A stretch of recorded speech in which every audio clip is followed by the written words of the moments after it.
call back to me roots engineering. I think say you didn't need so. And mum the better and say I'm for and a churning to us so. And I think so. Yes, the worry. Crown, koto, also very crown. Yes, I can. The be a macacho say when it comes to the tangibles. Say, because the tangibles are dating me and says so a budding our santimum print in the last couple of years in our developmental history. In Tumpon, you Tumpons as Santama, and they made me and says soon in an end this are binding I and no pay back. And they made me budding Cassias and the Malbodia, a biana that not we near Eugene Kegetia. Yeah. Kegetia means many of any Quashina or Casse. The genesis of the project. But also the emphasis of the conversation to the credit of the NDC government. And currently, NDC government, the leader and the president of the republic, Only John Dramani Mahama, to share the phase one, may the architectural design, the component, near me woman money, a project that was ropa. Yeah. And it says, any pay sabe, yeah, among your Samuel Krumano, Sabiana, I say, fear money. Fima Dre and Kodu. But if me coffee, my best Adre and Samamia, I say me do Kodu comment for Apple. I say the concept of vote region. I say among yourself, I had the mean voting for a mini developmental with beer and free encore. Okay, President Kufo, voter region. He did everything to break that idea that NPP never be free voter region. The election we lost miserably in the voter region, yes, sir. It is how many of and say had the mania been free and I know Mampagina were free so Nana Kufado. He makes this unfortunate claims. I want to I brought flood this year. What has more catches the mum for Mampagina or mining in Ejo? What has more kind? What's the media send commission about my to man coming in and coming my passion become to man. Okay. Okay, I confia him for. Okay, some Benetro was say, now many pam didn't buy some to Abaman on the Mount man their development, their move pam was. It is these are intrinsic ideas about your politics.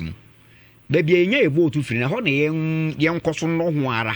Sabe Binyara, yes, but what in this Yamano corner and can President Mahama until the last election, 9 this ground cross it, value no munyada until the last election.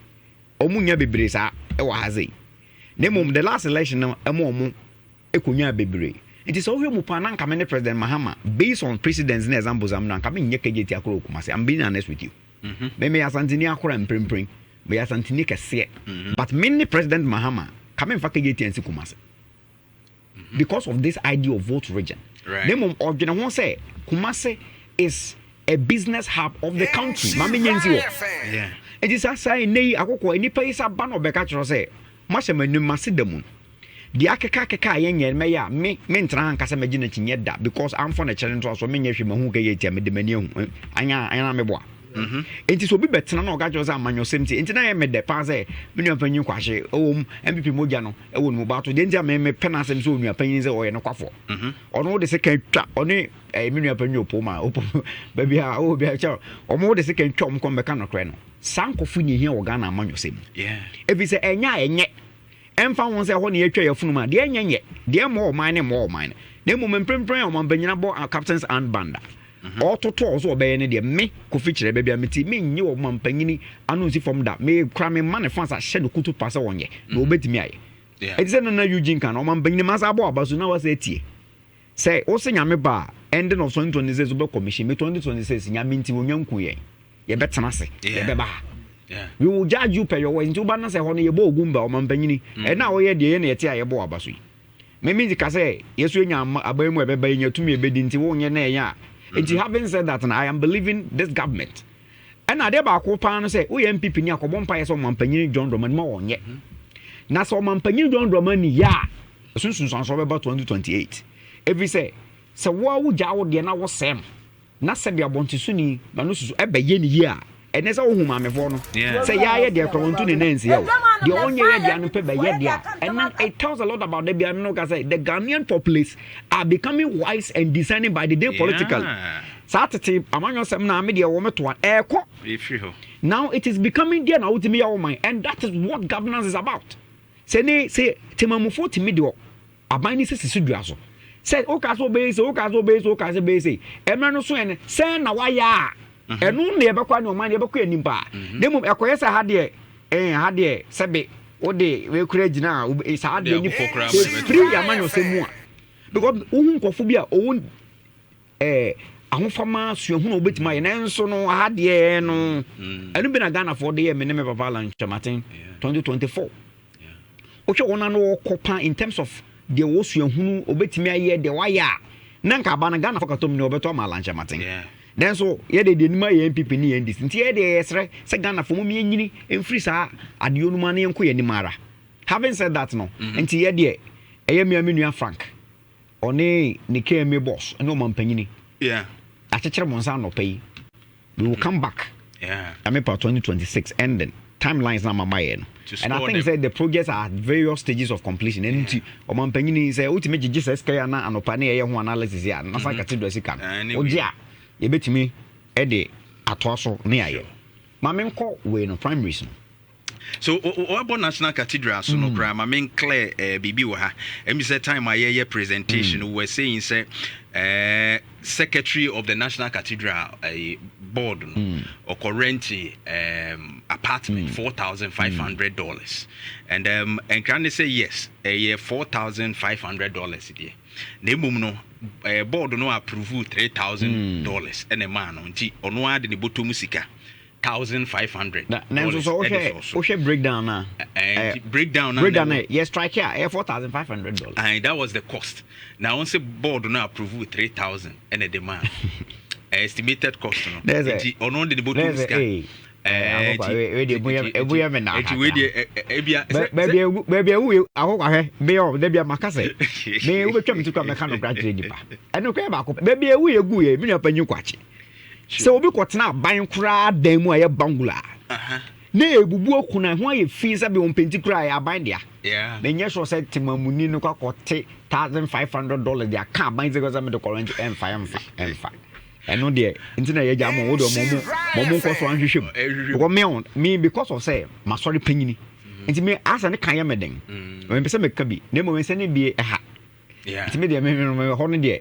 Me pese ye jam wo de test. Yeah. Na ye ba na so mo de evidence ni be go abon tin na ye nunum dia because the mental say say omo ye a Christo mine even board no ye to two various denomination obi ahead asori mpenifo akese secret me yira yen wansan sa na ni si yete nsem ni any wasn't ka one see the cry second apai won cry etofo efa be there be ni se ho asem kra ba etofo enti ena no ama bibi bi aye bompa ye se ye hia mo e wo nyame mame aye be kan zembi mame joyce aye ebre bia na entu omo salary no kai ena we've not been paid adwuma so adwuma bia no ha mo ye omo wo de man fancy one na men ko primaries no why actually ye areho because eneskumie obi a ni aid ni handler ye madam oh okay na na boro ye nyina tech enti menim no okay very good young man or a very calm, very nice guy. Nyame mfa ne cranks here, you know. And it's a very unfortunate incident. And see, as to whether NPP will contest in that primaries or not, factors on one of the things on Bayano, super conference or Mukwe. Maybe who NPP for say so because there's a more Munkwa derby, they should go into the primaries. They might not necessarily win.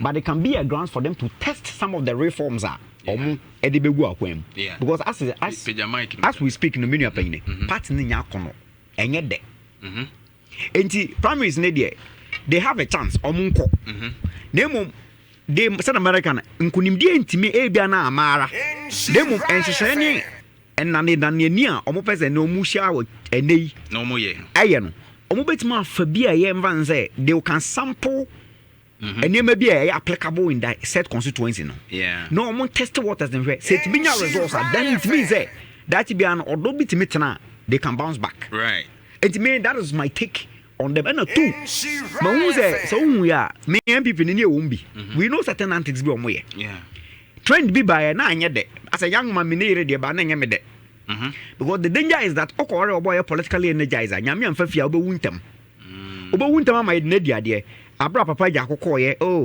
na yede ma di dia share ho western regional when the police woman ni kunu no auto for Hayfron replaced ya ekade papa jonkuma koy ekade ne yire no amafo bi sase ko board agenda no musutu ni down Now nansane de yehu ns kumira ye twan photo shoot.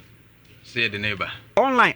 Omu say anya na obi te say wa omu say omu champion ata. Kada Jeffrey fa omu do omu saki kan bi omu no so omu di fake abebo so. These were to test waters and it's a very bad precedent. Having said that, Emre so na omu be kwa. They should go and look for somebody who resonate with the masses and the base of the party in the constituency. Yeah. Sani no betima bom impose omo anwinia omo betima basoro agina so de nebe hu say ampa 2028 ye kwa e betima ye bibi. The nipa no kra wo contest for the first one nkofu bi the contest. And if the person is even more omo ananka omo so ye interested to serve the constituency no e wo within the party ye chinchim nsagu akire na say party no. So much meet on movie I think say the mark and they should just see this primaries as a test for 2028 election. Right. It's very unfortunate. Yeah, ma in your NS abushun nyina no yako. I feel my member conference no so. Right. Where awokwa. MPP amanjoko no omo ye mo bodu. Ade. Unim title do omo conference no so. Rebuilding together with our values. And it signals what? Introspection and a return to the party's core principles. Me buzam say. Rebuilding with the what way or what are the party's values? MPP a borrow no bra the tintim MPP no and then they win. Akokwa enipa dasa ni hwe nyame anim. Ade ne sa bo soro ene fom ka kire so no pa de. Over his dead body will he allow the principles and the core values of the party to stand. Obi antimi anka na hwe. Akokwa Alan Kwadwo Chematin embodied the principle and the doctrine of the NPP. Buzamzade. NPP, who NPP ni bia sabi onim kanim trobia o say we believe in long service and sacrifice. Yes sir.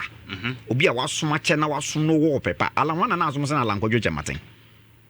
Why? But in Akufo-Addo nana edi ne ho kan say da bi da we etwem koso de. But omi ebe she NPP for kon. It destroyed every single value. Akokwa me ko Kwame Nkrumah University of Science and Technology. Me the test contain many ase. At some point the regional minister ebeba meeting and answer me ma baby am obi say me twaso because I was the only person who could address regional minister. And this is on record. The then patron. He will call me on phone that regional minister is coming. You have to host the meeting. And yes, I will be into me. Said them a pen. Ya kwaje tie anya see bibi adentia na me jam civil engineering lectures go or books go na me the test kwachi. Ya ka chem say commitment without inducement. Sa me so party na suma na me nya ntete ya. Wo kire me megina wa. Ye won say akra obetima ya wasom onim party na do anya sa. But eni okofa Dr. Mahmoud Bawumia a ade ma ye boni din e de ba amanyo semu. Amanyo semu. Ni nyina aye economy be ye one time. Still o de na ba be si party for con. And they say all these principles that underline the new patriotic party. And they know about Bunubi and Beso. Yeah. Because me pesca, because my pesca me beto delegate and number. This is what is now defining the MPP. And then I all play war akura mu akura. And then there is no leadership because sabe one is a kokura party na di jono. Or they are talking about so and they are serving a personal interest at that point. And that moment nothing else will matter. Right. Senka dear pan the bear per protocol. O mampanyini tena se obi eni wa man of grand entry. Na Alan Kwadwo Chematin mampanyini tie adwam Akufo-Addo tie adwam Alan Kwadwo Chematin kuta microphone e the Dr. Mahmoud Bawumia twa for crowd mass stopping. Very disrespectful and act. These were just undermining the very core principles of the party. And they were and they mako gada somewhere they rebuilding with the party's principle. What are the principles? What are the principles? Let me tell you what is influencing this delegate conference. This conference is an illegality in the first place. I am a say and in the former lawyer they are enforcing illegality. Why is it? Go and read the constitution of the NPP. The constitution says that before national delegates conference, there must be a constituency delegates conference. There must be a regional delegates conference before this conference. And nobody has the power to waive this. Obianiho. I guess a national delegate conference. It is the highest decision. Obianiho to me waive this right. If constituency is not done, if regional is not done, you cannot hold this. Now, the said 50 proposed amendment. Now, every single one of them is annulling to Dr. Mahmoud Bawumia. Only two. And I mean, when say it is something that I have held, even as a young man, and I'm a party. ba ko e kan wan mani age won pan na me bo na de odwene sa de na me bo na ba so e ye say to vote for communication director say nto mo so aba eno no de me holding this principle a check. If we say do maybe NPP amanya okone communication abaya sebe dumping grounds of a supposed and conform any appointment. And to be what me said there is nothing communication about the individual. In fact, the person has no business even offer most staircase yaba. Nanso no ya yem o he maya bi omumu ade o manum kasa tan ne ye ku o TV set abaya otimi tena se didi ni nuasrem ni atem so onye nipa on set unim no, yes, I need a deputy communication director for what and for who? Well, political communication say, "Oh, but Traban and the Casadena, Casa who taking a maximum phones and power party yaran. Southwing in some people they have no business, but Yakote and Akobo to book a cranty and financial baby. The moment I talk about again when this for Najan dia. And then you need just to suit your sway, you wouldn't so bit my anatomy. And then I'm in this communication team and also look at a young man like Hussein. Hussein, men I could have turned them how born the obo. A NPP, me, I die, we catch me with you. It was a mail and about me up for them, send me the mail, and that was my end in the national communication setup. And to see about 2 about years, Metia and the atoms were about their men found on a friend one boy, and that will help. Ocean reforms here now, premature leguya. Every single thing that they want to do is to prepare the ground for Dr. Mahmoud to take over again. And Kofubia or Margaret say, now the battle lines are two. It's either you go hard or you go home. So the go hard is for the Kennedy people. Either you go hard or you go home. And about me for no so I Margaret say, it's either you protect your territory or you will perish. And in the course of protecting our territory, let's begin to instill mafia into the national setup. When it becomes binding, then illegality. And that's what they are doing. What they are doing right now is even illegal in the first place. What reforms in Libya? One, backward debt transfer. And then if I know propose he's supposed to know better. You have been there since 92. He is supposed to know better. So our top-down approach now. They are going to sell the NPP to Dr. Mahmoud Bawumia. Before that claim ne buy no omo bi o ma no ka asem national officers be o ma yeso omo nkwa aba okay the moment omo koya that proposal and number abon say omo be kwa aba obuza hu de ntia they were the people omo captains and van make Bawumia president. So now it becomes this and they didn't omo say emfa pass MDC nyina mra emfe nwotwe na na do amfa obi emfiri ho. Their loyalty to that person to omo tena so emfe nwotwe is to be loyal to Bawumia. Ye don be ka ho ya biem Bawumia go for others. Pass CEOs appoint for meka ho no e ba omo sa kaba na ye make Bawumia president na Ghana for e yi omo si form. They know say nei so mutimi biem say dey biem no me no me adwene. One of the reforms is super delegate yentwem. I have never liked the super delegate. No one say it's a waste of time. It brings unnecessary confusion and tension. Yentwem is a good proposal by Papa Gary Nimako. Very good proposal. Yentontron baby and faso bi eni so me no me adwene. Ne omo bi base no me ti ase. Having say me base no Sani amana on the bedroom no just to embolden Bawumia's block. And to this delegate conference, it is ill-willed. And yeah, dear, because some party are report to say, only to boss ye. Yes, Diana, any kind of roofy and sunny superstructure. Oh, hina. Yes, in Ansani Akope, the Kingmakers da. Oh, hina, over we are say. Yes, see, Ansani Akope, the Kingmakers. What will be that? And I wanted to see you. What will be that? And to the Tiana say, say, one pepper Bawumia. No Bawumia. Who propose Aberry because Bawumia didn't papa but now. So from top to even the polling station, whoever wins the presidential primaries will conquer the party. And this system will be there for years. And so me and people for no ano. Bon sama abo makuma mo person mo an say omo nkoswara. Na enche Ghana 40 enka fa from toy enka. No ma say na wi a omo be befa oh enche enche kura nti ye de do mo koso bonsam on say nyame se de wo prim faro akoma no we de omo koso omo koso akoma omo koso Gabby Kyereh Junior and otin in kano